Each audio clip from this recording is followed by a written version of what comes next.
Oi, gente! Tudo bem aí com vocês? Todo mundo bem? Há quanto tempo, né?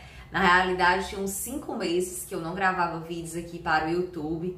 A gente tá de cenário novo, eu estou de casa nova, então realmente foi um período cheio de mudanças, de prova, mas agora, graças a Deus, tudo concluído e tudo organizado, pra gente voltar aqui às ativas, tá?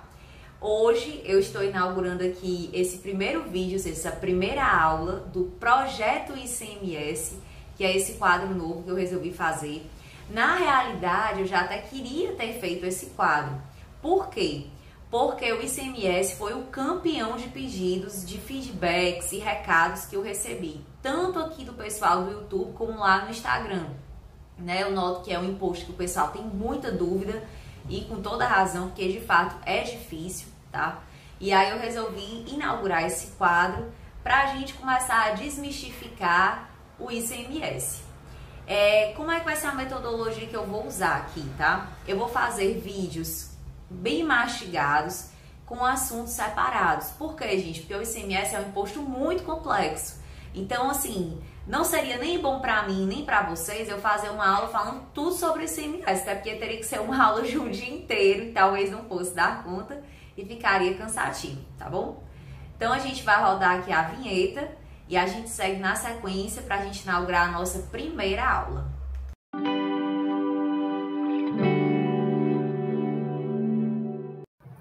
Bom, gente, vamos aqui já adentrar no compartilhamento de tela, tá? Para quem não conhece a sistemática ainda aqui do canal, esse material que está aqui na tela de vocês, ele vai ficar disponível para download. É só clicar aqui na descrição do vídeo, tem um link, vocês baixam, ele é gratuito, para que vocês até acompanhem de forma melhor a aula, tá bom? Então, gente, vamos lá. Como eu disse, nós vamos ter blocos de aula de forma mastigada, até pelo ICMS ser um imposto bem complexo, tá? Então, assim, eu já fiz algumas aulas aqui no canal, como foi que eu subdividi. Por exemplo, eu fiz IPTU versus ITR, ITCMD versus ITBI. E nesses impostos, que são mais simples, obviamente, eu pude fazer toda aquela análise da regra matriz de incidência tributária. A gente viu de forma bem pormenorizada, na mesma aula, o aspecto subjetivo, espacial, quantitativo, de materialidade, enfim. E também, para quem acompanha, já vimos que fizemos uma aula de ICMS versus ISS, mas que, porém, só foi realmente analisado dessa forma o aspecto de materialidade, tá? Mas por quê?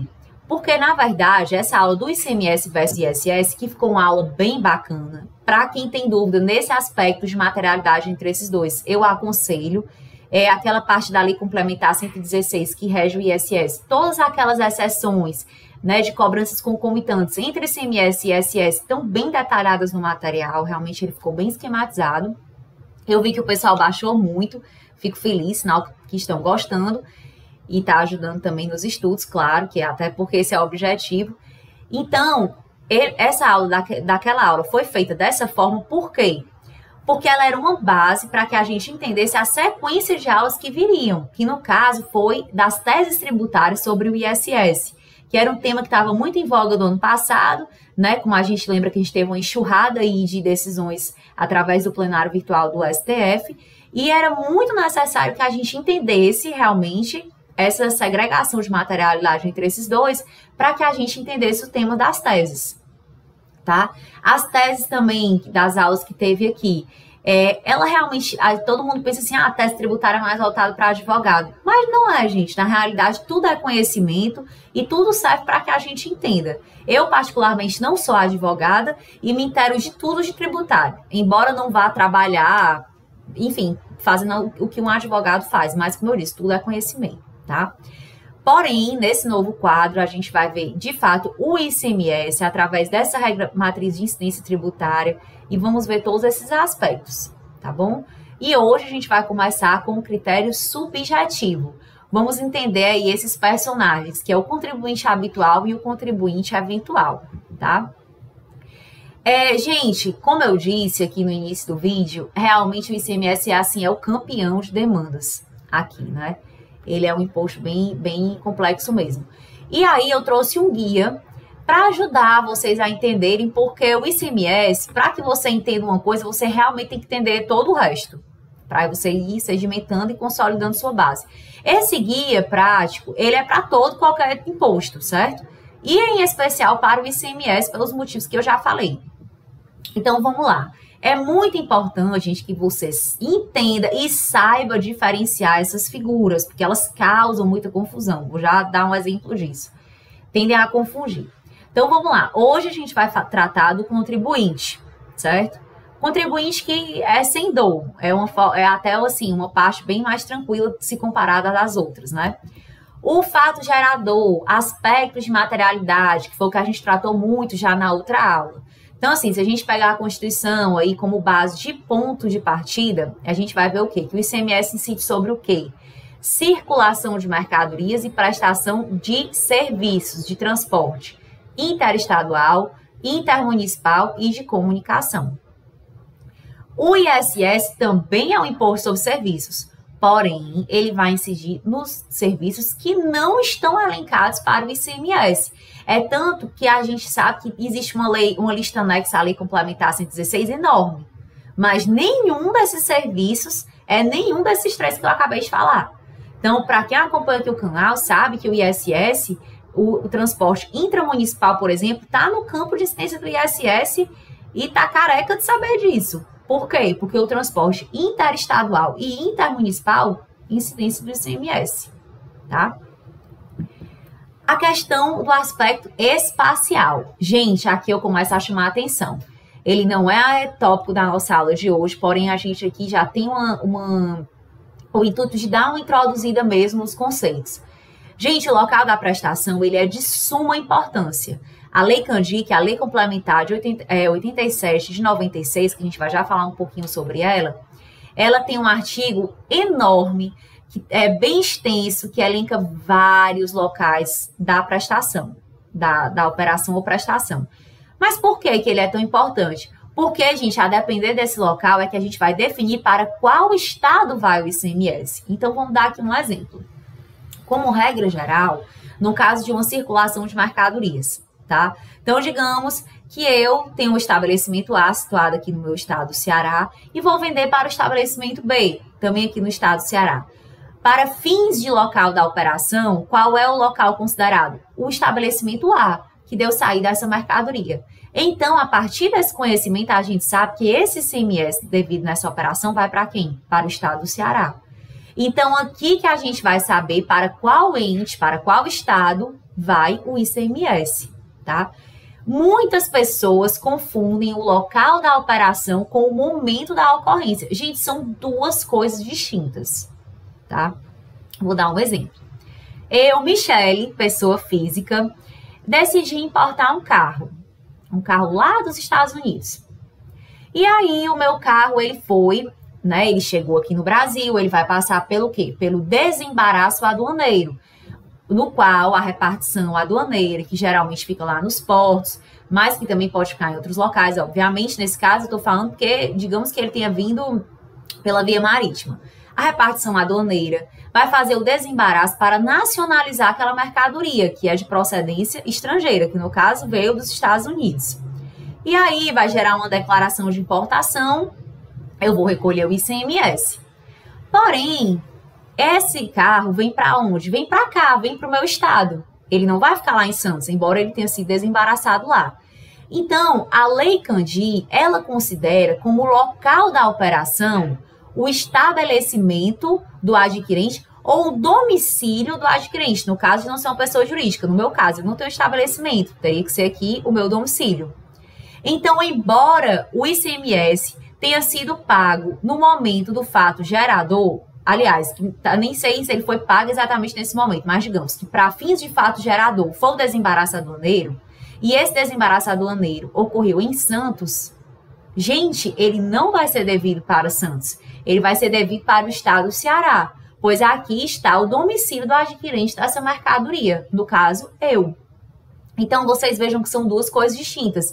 Inclusive, gente, já existe até uma guia que a GNRE, para quem trabalha com isso sabe, que ela serve justamente para que os estados emitam essa guia para recolher o ICMS para outros estados. No caso, Santos vai recolher o imposto para o estado do Ceará, tá bom? Então, não confundam o momento da ocorrência com o local da operação, tá certo? Porque, às vezes, o fato gerador, o momento da ocorrência é em um lugar, mas não necessariamente nesse lugar é que o imposto vai ser devido para aquele estado, tá? E, por fim, gente, a gente tem a base de cálculo e a alíquota, que a gente está aí diante do critério quantitativo. Os estados, eles, em regra, eles têm, sim, para várias situações, e em especial para essas alíquotas internas, eles têm a liberdade de escolherem as alíquotas. Geralmente, todos os estados fazem isso. A gente tem a alíquota para gasolina, para serviços de comunicação, enfim. E os estados, de fato, se utilizam dessa liberdade. A gente sabe que o ICMS ele pode ser seletivo em função da essencialidade do produto. Essencialidade essa que, de fato, não é bem utilizado pelos estados, né? Isso aí, inclusive, é uma discussão que está aí muito atual. Por exemplo, aqui no estado do Ceará, as alíquotas de combustíveis e de energia elétrica são altíssimas e que são bens, que são coisas altamente essenciais, né? A gente está, inclusive, agora com o combustível de quase R$6 o litro aqui da gasolina, aqui na minha cidade, que é Fortaleza. Não é pelo ICMS, porque o ICMS há mais de 10 anos que está com a mesma alíquota, mas, assim, são por outras situações, mas, assim, que não deixa de ser uma alíquota alta para um bem que é altamente essencial, porque todo mundo precisa de combustível para andar de carro, né? Obviamente, tá bom? Então, assim, só para deixar claro que esses institutos, eles precisam ser bem compreendidos, porque eles tendem a confundir, em especial aquela questão do local com o momento do fato gerador, tá bom? Então, gente, como nós já vimos, já até falei, o ICMS, para a gente dar aqui o start, ele é um imposto estadual, constitucionalmente previsto no artigo 155, inciso 2 da Constituição Federal, e a Lei de Normas Gerais que vai tratar do ICMS é a famosa Lei Candia, e a Lei de número 87 de 96. E por que essa lei, né? Nós temos uma aula aqui no canal só para falar dessa parte de competência concorrente entre os entes, que o direito tributário, nosso querido direito tributário, é sim uma matéria de competência concorrente, prevista lá no artigo 24 da Constituição. E aí a gente sabe que cabe à União editar uma lei complementar para falar dessas normas gerais. E os estados e o DF vão suplementar de acordo com as suas peculiaridades. Inexistindo essa lei complementar, como é o caso, por exemplo, do IPVA e do ITCMD, é que os estados podem legislar de forma plena. Ah, mas então, no caso do ITCMD, por exemplo, como a União não editou essa lei complementar, a lei dos estados vai vigorar para sempre, amém. Não necessariamente.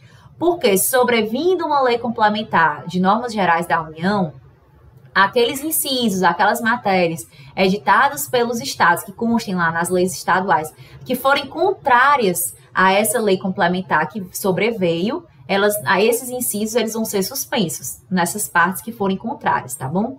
Gente, isso é muito importante para a gente entender, porque, assim, tudo isso é a discussão atual. A gente está vendo aí, o STF acabou de julgar o caso do ITCMD, por exemplo, saindo um pouquinho aqui do escopo do ICMS, com relação àquelas matérias que a própria Constituição delega a lei complementar. Aqueles casos que o decúbito tem o domicílio no exterior, bens no exterior, ou inventário, arrolamento, todos sejam processados no exterior. Não tem lei complementar falando sobre isso. E aí está causando o quê? Muito conflito de competência entre os estados, porque cada um vai puxando a sardinha para o seu lado. Há um ponto que o STF disse o quê? Que precisa sim haver lei complementar. Os estados não podem, ao seu bel prazer, legislar sobre isso, tá? E imagine para o ICMS, que já é um imposto complexo, cheio de guerra fiscal. Imagine se não existisse a lei complementar 87, como é que não seria, né? Aqui para o âmbito do Ceará, gente, eu já trouxe até um norte para vocês que estudam para a Cefaz. A gente acabou de ter o concurso da Cefaz Ceará. Vamos ter o concurso de auditor adjunto agora em janeiro, uma ótima oportunidade para quem quer estudar o ICMS daqui. A gente tem a lei que instituiu o ICMS, que é a 12.670, do mesmo ano aqui da Lei Candir, o Estado do Ceará logo, né, se apressou. Temos o decreto 24567 de 2019, aliás, perdão, de 97, e o decreto 33327, que foi de 2019. Ele está bem recente, atualizado, bem enxuto, e o decreto 33327, ele revogou ali a primeira parte do decreto 24567, que é aquele geralzão, tá bom? Mas isso vocês têm, o artigo 108 do decreto 33327, ele especifica exatamente o que ele revogou e afora essa primeira parte, alguns artigos avulsos, tá? E aí, gente, para a gente dar o start mesmo, aqui do sujeito passivo, eu trouxe o artigo 121 do CTN para a gente dar aqui uma geral do que quem são os sujeitos passivos, né? Quais são eles? Ele pode se revestir de contribuinte ou de responsável, tá? É muito importante, gente. Por isso é que eu digo, o direito tributário, tudo você tem que ir entendendo para você entender as outras coisas, porque é tudo totalmente interligado. Então, por exemplo, o que é o contribuinte? Contribuinte é aquela pessoa que tem relação pessoal e direta com o fisco, com o fato gerador previsto para aquela situação na lei. Por isso que muitas vezes nos casos de restituição, quem vai pedir a restituição a um ICMS pago a maior ou a um fato gerador que não se realiza nos casos de substituição tributária, que nós já comentamos aqui no canal, por exemplo, quem é? É o contribuinte de direito. E quem é o responsável? O responsável, ele não se reveste de contribuinte. Ele é uma figura que tem sim uma relação ali, lógico, que tem que haver uma pertinência com o fato gerador, porém ele não pratica. Mas ele foi elencado pela lei para recolher o tributo. Nos casos de substituição tributária, como a gente já conversou aqui no canal, foi para facilitar a vida do fisco, tá? Inclusive, gente, tocando nesse ponto da substituição tributária, quem tiver dúvida nesse assunto pode colocar aqui abaixo dos comentários. De fato, é um instituto complexo, como tudo que é relacionado ao ICMS, e a gente pode tirar uma aula para falar só sobre isso, tá? E aí, gente, a gente entra na parte do contribuinte habitual, que está aqui no artigo 4º da nossa Lei Candir, tá? E o que a Lei Candir diz? Quem é esse contribuinte habitual? É aquele cara que ele vai vestir uma camisa aqui de modo permanente e vai ter aqui, contribuinte habitual, na camisa dele. Quem é ele? É qualquer pessoa física ou jurídica, certo? Que realize com o que, gente? Habitualidade. Olha como isso é até intuitivo. Habitualidade. Ou em volume que caracterize intuito comercial. Operações de circulação de mercadoria, prestação de serviço interestadual, intermunicipal, de comunicação, ainda que as operações e as prestações se iniciem no exterior. Então, gente, o contribuinte habitual é aquele cara que tem um estabelecimento, que tem um supermercado, que tem uma loja, enfim, é aquela pessoa que vai ter uma habitualidade de circular mercadorias ou de prestar esses serviços elencados pela Constituição para o ICMS, ou num volume que, embora ele não faça aquilo de modo tão constante, mas ele tem um volume que caracteriza intuito comercial, tá? Eu trouxe junto com esses artigos da Lei Complementar 87, o artigo da própria lei, da nossa lei do ICMS. Porque o que acontece? Se você está aí estudando para a OAB, ou na sua faculdade, que não seja necessariamente para fins de OAB, ou para concurso público, e você já teve a oportunidade de estudar a legislação do seu estado, você viu e deve ter percebido que a legislação local, ela replica muitos artigos da própria Lei Candir.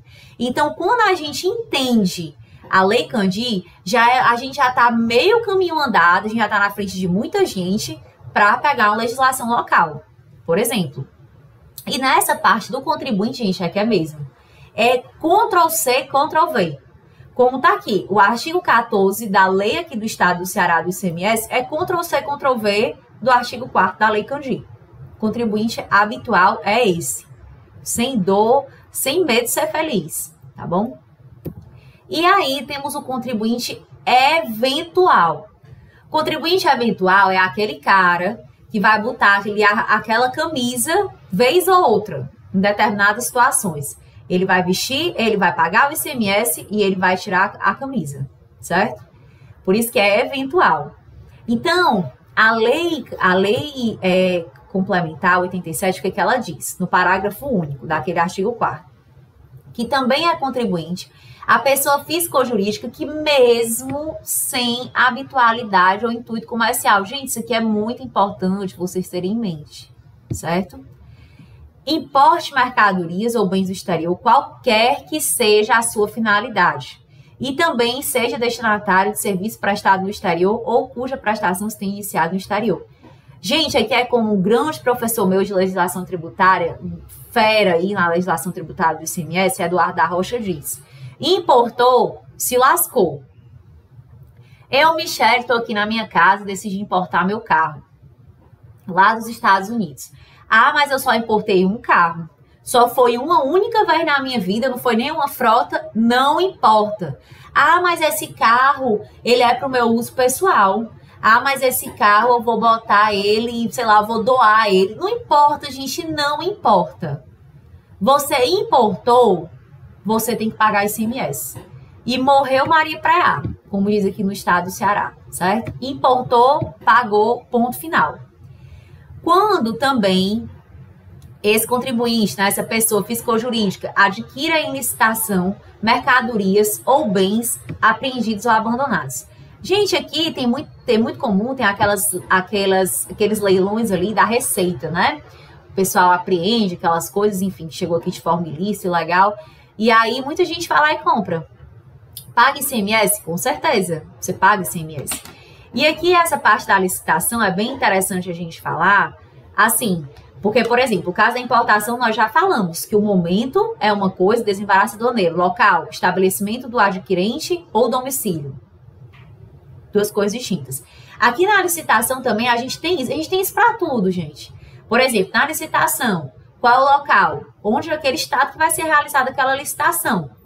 E qual é o momento da aquisição desses produtos, desses bens abandonados, tá? Então, a gente vai ver que tudo vai envolver aqueles institutos que a gente estudou. Embora a gente não vai analisar tudo hoje, mas é importante a gente ir sedimentando esse conhecimento, tá? E também, pessoa física ou jurídica que adquira lubrificantes e combustíveis líquidos e gasosos derivados de petróleo e energia elétrica, oriundos de outro estado, ou seja, operação interestadual, quando não destinados à comercialização ou à industrialização. E aqui eu trouxe um slide para falar só sobre isso. Gente, é impressionante como isso cai em prova e como as pessoas têm dúvidas nisso. Vamos lá. Essa questão desses combustíveis aí, né, dessa energia elétrica, petróleo, eles têm uma imunidade dada pela própria Constituição Federal. Qual o intuito dessa imunidade? O intuito dessa imunidade é deixar o ICMS para o estado que vai consumir isso. Se você vai consumir isso, você não vai nem industrializar, nem comercializar. Então, na realidade, o que ocorre? Digamos, né, que uma empresa lá no estado A realizou uma operação industrial, uma operação interestadual para o estado B e vendeu. E essa operação, ela não é destinada à comercialização ou industrialização. Então, essa saída do estado A, ela é o quê? Ela é imune. E quem é que vai ficar com o ICMS? O estado B, que é onde vai haver o consumo disso, certo? Ah, mas e se essa operação interestadual, ela for para comercialização ou industrialização? Não vai incidir ICMS.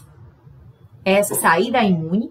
E nem no B. Por quê? Porque o B também vai realizar uma posterior operação de industrialização ou comercialização. Isso, obviamente, se o B também for realizar uma operação interestadual para outro estado, né? No caso, para o C. Então, entendam, a lógica disso é, o imposto vai ficar para o estado que houver o consumo. Essa foi a ideia.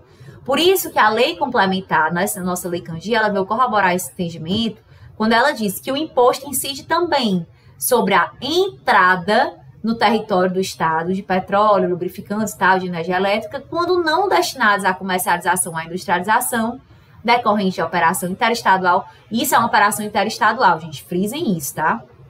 cabendo o imposto ao estado onde estiver localizado quem? O adquirente. Então, esse inciso ele já é bem intuitivo. Qual é o momento da ocorrência desse fato gerador? É na entrada desse outro estado. No caso do exemplo que eu dei do estado B, na entrada do estado B, tá? E qual é o local do estado B? Então, assim, é bem intuitivo isso, tá, gente? Eu nem me recordo exatamente se o local que diz na lei é o estado B. Pode ser que seja o estabelecimento, enfim, mas o que importa, eu não estou me recordando desse detalhe agora, mas o que importa é que o ICMS vai para o estado B, tá bom? E mais à frente ela fala, a própria Lei Candir, que o imposto não incide sobre o quê? Operações interestaduais relativas à energia elétrica e tal, quando destinadas à industrialização ou à comercialização. Operação interestadual que destine ao outro estado esses bens não destinados à comercialização ou à industrialização, ICMS para o estado de destino. Operação interestadual e a saída imune. Operação interestadual que destine ao outro estado esses bens com operações destinadas à industrialização ou comercialização, saída imune e não incide o ICMS para o outro estado. Ok? Próximo. Contribuinte eventual, né? Aquele que vai usar a roupinha de vez em quando. Já falamos, inclusive, gente, desculpa, sobre ele. Aqui é apenas para dizer que a nossa Lei 12.670, ela replica as mesmas que Ctrl+C, Ctrl+C, Ctrl+C, Ctrl+V do texto da Lei Complementar 87, Lei Candir, tá bom? Só para mostrar isso para vocês. Até hoje, para quem não sabe, eu estudo para a área fiscal, presto concursos para a Cefaz e Cefim, e eu nunca peguei uma legislação de um estado que nessa parte em específico não fosse Ctrl+C, Ctrl+V da lei. Até hoje, se vocês conhecerem, por favor, me mandem aqui, porque eu particularmente nunca vi, tá? E aí, gente, a gente já tá chegando no finalzinho. Eu trouxe essas duas figurinhas aqui do contribuinte de fato e de direito, que é importante a gente introduzir esses conceitos para o que vem mais para frente. São figuras que causam muita dúvida. Às vezes as pessoas tendem a confundir os institutos, que não deve haver confusão, tá? Porque na realidade, antes da gente entender isso, a gente sabe que o ICMS é um imposto indireto, que a própria lei autoriza que seja repassado o ônus econômico desse tributo. Como a gente sabe, o imposto sobre valor adicionado, né? Ele vai tendo aquele mecanismo dos débitos e créditos e ele vai sendo repassado ao decorrer da cadeia tributária. Então, quem é o contribuinte de direito? É aquele que tem relação pessoal e direta com o fisco. Ele que vai praticar aquele fato gerador previsto na lei. Por isso que nos casos de ICMS pago a maior ou fato gerador que não se presume, como eu já comentei, da substituição tributária, quem vai pedir essa restituição, quem é em regra? É o contribuinte de direito. E quem é o contribuinte de fato? É quem suporta o ônus econômico. E quem é ele? Geralmente somos nós, consumidores. Estamos lá no final da cadeia e que vamos suportar todo o ônus econômico daquela cadeia, daquele produto que a gente vai consumir lá no mercado, por exemplo. Tá bom? A gente vai entender um pouco mais dessas figuras quando a gente chegar na parte de substituição tributária. Mas, por enquanto, é bom que a gente guarde esse precedente, tá? Pra gente finalizar, gente, eu trouxe uma questãozinha super legal, que foi da Cefaz Santa Catarina. Foi um concurso da área fiscal muito difícil, mas eu trouxe essa questão propositalmente para mostrar que nenhum conhecimento, por mais introdutório que ele seja, ele é bobo ou ele não tem importância. Porque essa é uma questão de fisco estadual que, se você soubesse o que eu acabei de explicar, você matava essa questão, tá? Então, vamos lá, ler aqui para a gente acompanhar juntos. A clínica veterinária AUAU presta os serviços de medicina veterinária referidos no subitem 5.01 da lista de serviços anexa à Lei Complementar 116. Para poder prestar esse serviço, a referida clínica utiliza medicamentos, esparadrapos, gases e seringas. Essa clínica, porém, além de utilizar os referidos produtos na prestação dos serviços veterinários, ainda os comercializa separadamente, junto com outros produtos não utilizados na prestação de seus serviços, tais como utensílios para uso animal, produtos de beleza, alimentos, brinquedos, enfim.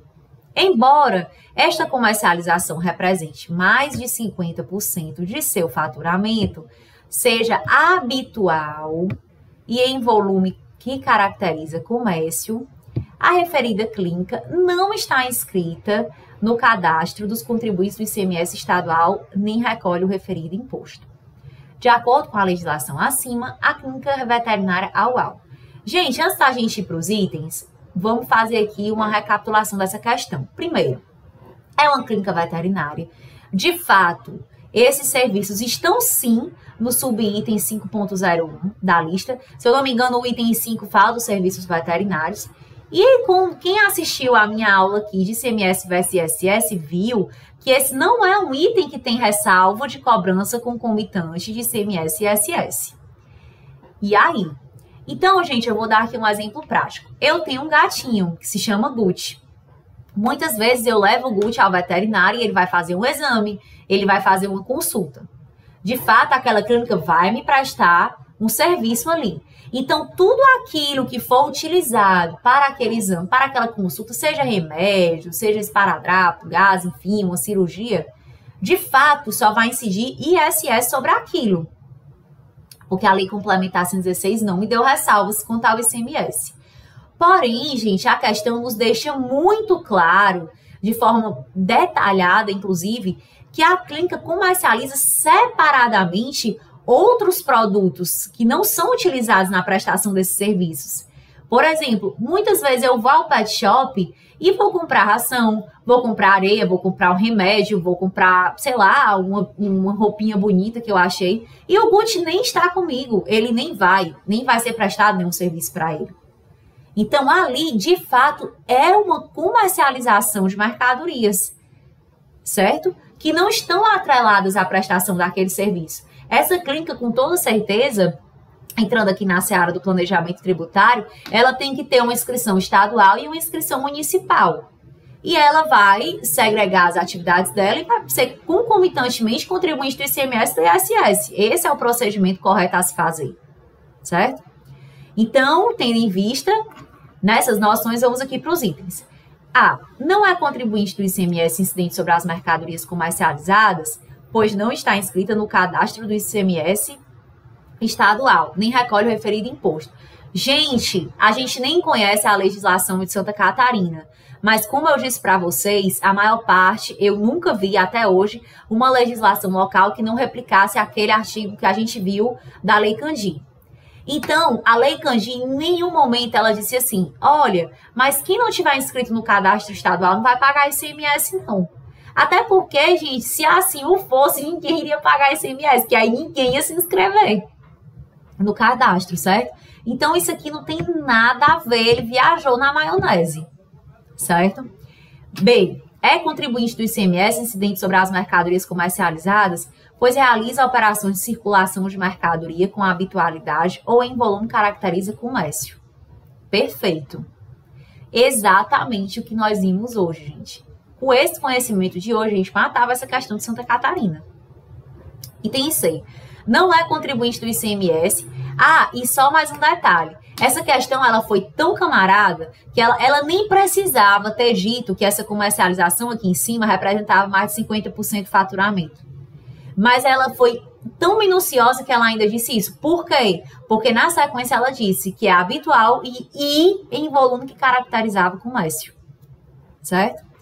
Item C. Não é contribuinte do ICMS, pois não está inscrita no cadastro. Nós já vimos essa questão que está errada, essa primeira parte.